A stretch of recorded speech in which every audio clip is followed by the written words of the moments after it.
dukkan wanda bai kiyaye salloli ba lam yakul lahu nurun, ba shi da haske, wala burhanun, ba shi da wani dalili, wala najatun, hakanan ba shi da tsira a ranar tashin alkiyama. Wato ba yanda za a yi ma ya tsira ne ya kubuta a gaban Allah, saboda mai babu sallah. Wa kana yawmal qiyamati, kuma ya kasance ranar tashin alkiyama ma'a qarun, Allah zai tayar da shi kafada da qaruna.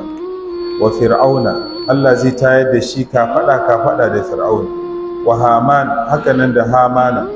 Wa ubayy ibn khalaf, hakanan Allah zai tayar da shi da ubayy dan khalaf, shugaban munafikai a zamanin manzon Allah sallallahu alaihi wasallam.